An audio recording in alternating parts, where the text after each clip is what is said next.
Hello mga preni, welcome back sa aking YouTube channel. Kung bago lang kayo sa aking YouTube channel, please subscribe and click the notification bell para lagi kayong updated sa aking mga video. For today's video, i-share ko sa inyo kung paano magkaroon ng o makakuha ng hospital assistance sa munisipyo. So, without further ado, let's get started. Intro, pasok.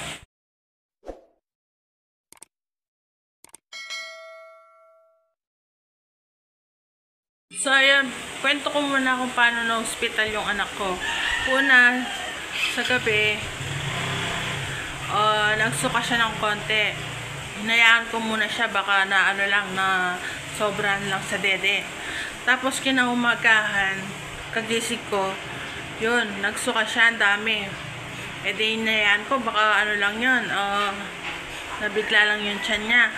Tapos, pagdating ng lunch, pinainom ko siya ng gatas.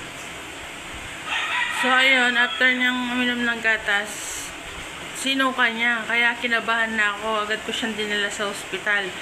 Sabi nung sa emergency, andyan naman yung pedya, ipa-check up mo muna, baka sa lagnat lang yan, sabi ganon. Pero pagdating sa doktor, sabi niya, baka ma-dehydrate, walang masama kung ipa-confine na siya, kaya inadmit na siya sa hospital. Tapos, yung kapatid ko, may kakilala siya na naka-experience ng ganon na kuha ka ng guarantee letter, babayaran ng munisipyo yung hospital bill. So, ayun, binigay ng hospital kung ano yung mga requirements. Merong identity, abstract, recommendation letter, ano pa ba, madami siyang ipapakita ko na lang sa screen kung ano yung mga nakuha ng kapatid ko at saka yung mga requirements. Tapos, pagdating ng kinabukasan, inayos niya yung mga kailangan niya. Yung identity, kinuha niya sa barangay. Binigay sa kanya 4 na kopya. Kasi tig-2 sila ng anak ko. Pagkatapos, pumunta sa ospital, tinanong niya kung sa cashier kung saan kukunin yung ibang mga requirements. Kaya sabi niya, kami dito daw sa ospital daw makukuha yung recommendation letter, endorsement letter. Tapos pumunta siya ng munisipyo. Akala ko matagal siya, siguro dahil mabilis silang umaksyon, binigyan siya. Akala ko ibibigay cash. Tapos nung dumating siya, akala ko cheque.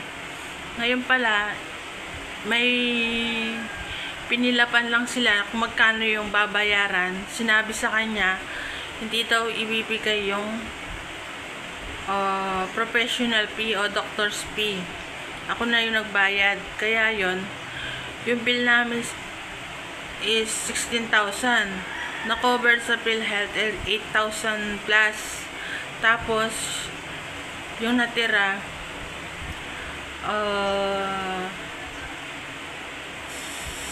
magkano ba?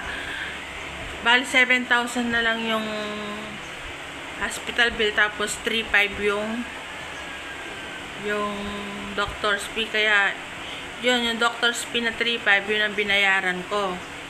Nagpirma yung asawa ko para sa PhilHealth, kaya 3,500 lang yung binayaran ko. Kaya salamat sa mga tumulong at saka sa kapatid ko na raos namin yung pagkaka-hospital niya. So, ayun, parang na-check up lang siya, wala akong masyadong ginastos. So, thank you for watching. See you on my next vlog. Bye!